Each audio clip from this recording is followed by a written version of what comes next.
Well, I've got a question for you.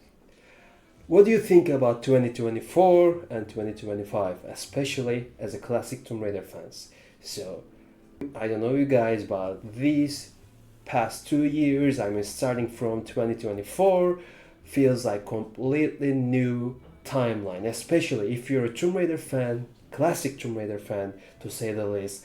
In 2025, it feels like a completely different timeline.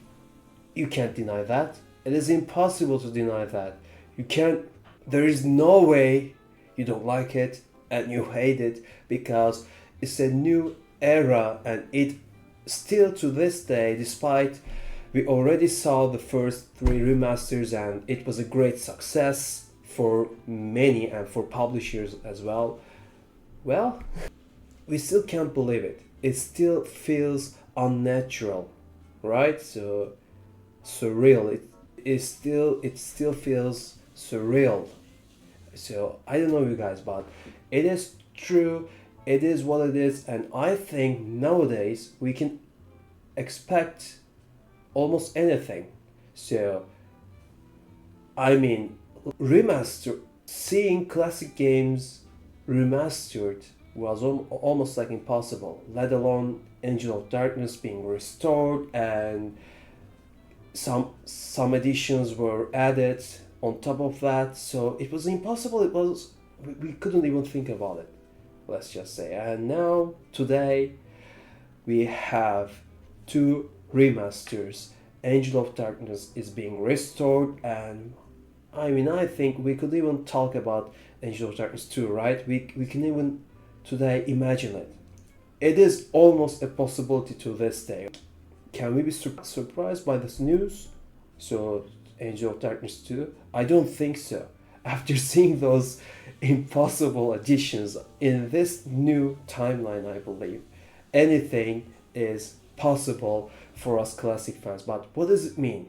So, I think it is not a sign for Crystal Dynamics to take this game, take the franchise back to its roots. I think it's gonna be like, at least for the next one or two games, so the continuation of Survivor reboot slash reboot era game. So it still feels like, reboot Lara, despite the unified timeline BS.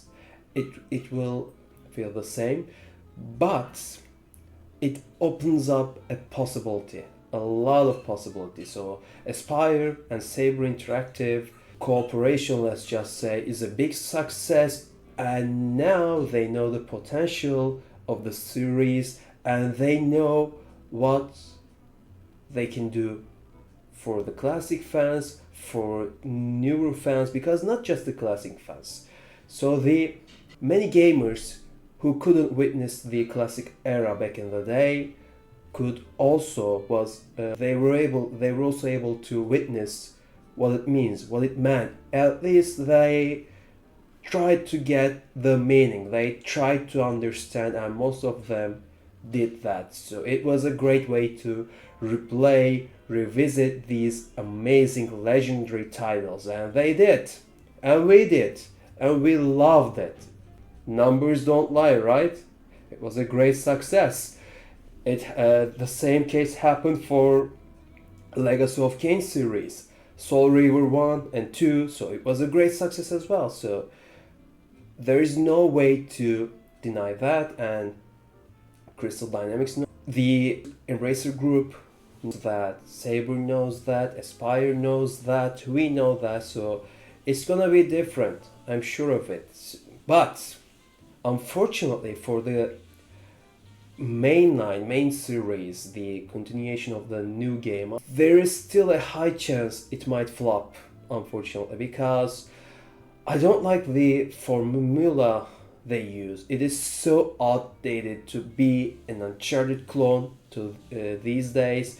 They completely need to do something different, and I believe they've been using the same game engine for like decades since Legacy of Kain series. It is the same game engine. Yes, they tweak it, they update it regularly, but they will try, at least nonetheless, they will try Unreal Engine for the next game. Yes, But the question is, can they make it happen without any problem, without major problems? Could they? It is a risky task. So Shadow of the Tomb Raider, yeah, it was alright. The locations were great, the quests were good.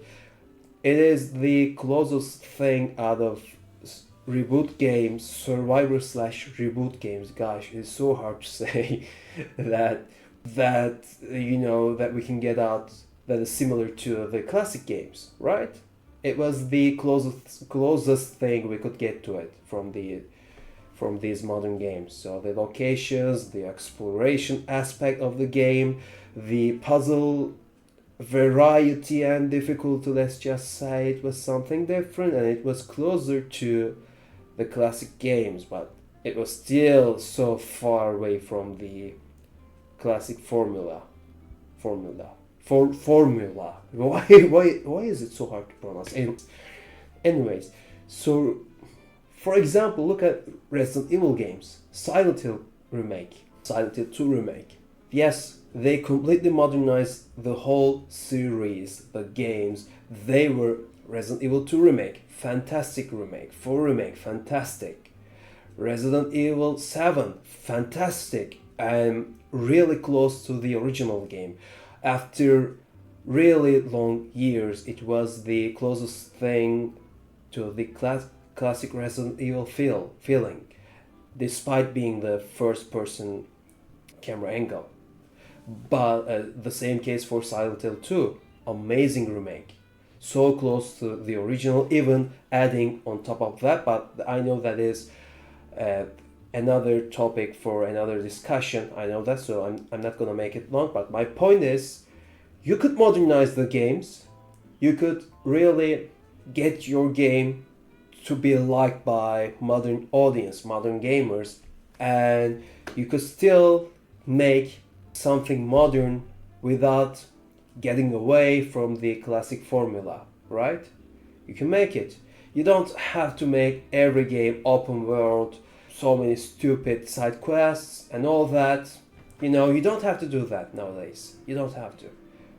But you can modernize the game, the gameplay, the locations, the visuals, all these upgrades you can think about. But you can also make it still feel like a classic experience. It is possible. We've seen that, and it is possible to do the same for Tomb Raider series, but not with Crystal Dynamics' vision, unfortunately. I don't think they have what it takes to release a classic Tomb Raider game, but not just that. I don't think they also don't want to do so. Even if they can, they don't want to do so.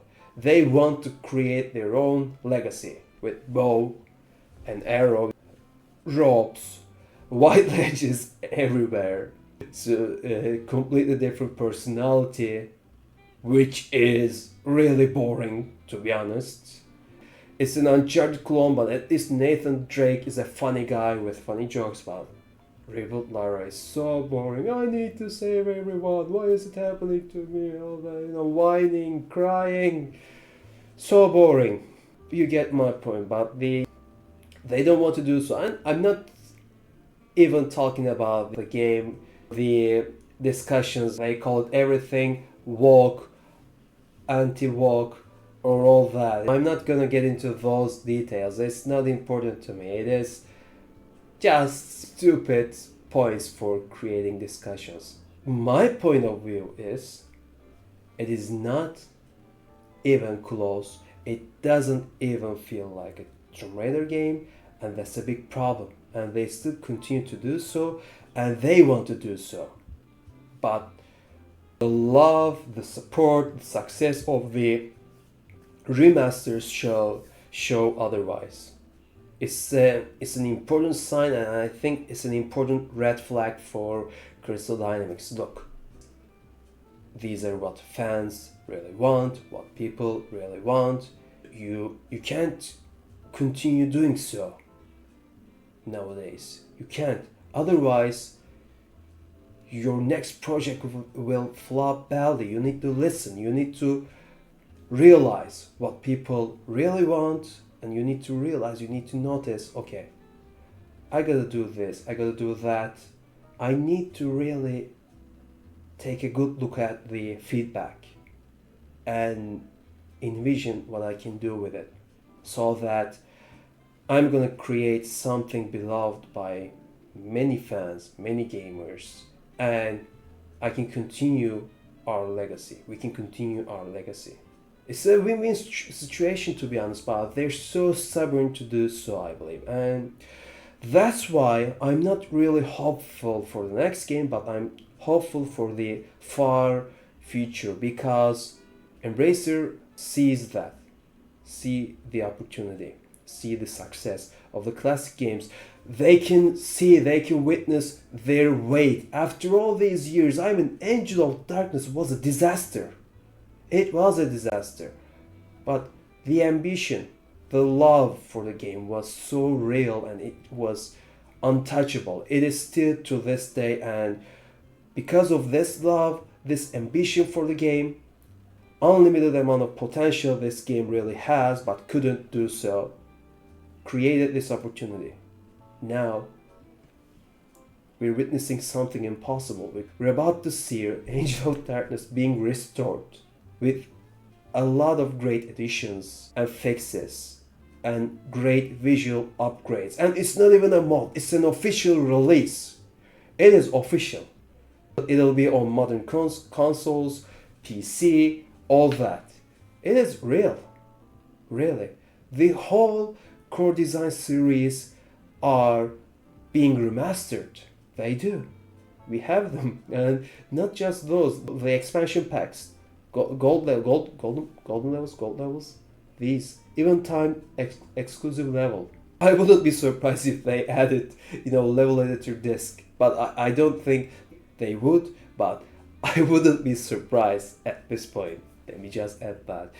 So guys, yeah, I think with that, in the near future, not so near, but near future, the series can get back to its root, because like I said in the beginning of the video, it really feels like a different timeline, which is a really good, enjoyable timeline for all of us classic fans. So let me know what you think on the comment section, and what they should do, what should Crystal Dynamics do, what should Embracer Group do as a publisher, and but do you want to see, would you like to see new game, like a spin-off series that is made by classic engine and with remastered visuals, graphics by Saber Interactive? Would you like to see that by Aspyr? Would you like to? Let me know in the comments. I think it would be great, and it could be a topic for another video. That's a good idea, actually. That's a great idea. I got myself a new topic, so that's good. Win for me. So let me know what you think. I would love to see it. For example, Angel of Darkness continuation, or something similar, something real classic. Imagine it like a good level editor game, but official one. I think it's a great opportunity for Embracer Group, for Aspyr, for Saber to capitalize on it. It's a great opportunity. Every once in a while, good spin-off with a classic engine and with these nice upgrades, and you can sell it on for $30, $30. It will be a great deal. I think they should really do this, even if the series won't continue. Even if the series will continue, like the Unified Timeline BS, and this Survivor trilogy will continue, improve upon that. I think they really need to release those type of spin-off series where the classic timeline continues, and we got to see new games with classic gameplay, with modern controls, to be honest, to be exact, so that you could capture the modern audience and we could capture us classic fans. I think it's a win situation. I think it's a easy money for them to gain, so that's why it is win situation. Lara Croft Go, for example, was a big success. It was a simple game. And imagine a game like this with remastered classic engine, remastered gameplay, visuals, new spin-off classic timeline series. It will be great. Let me know what you think, and I'll see you guys later. Goodbye. To see it crashing out the skies like a tidal wave down on me.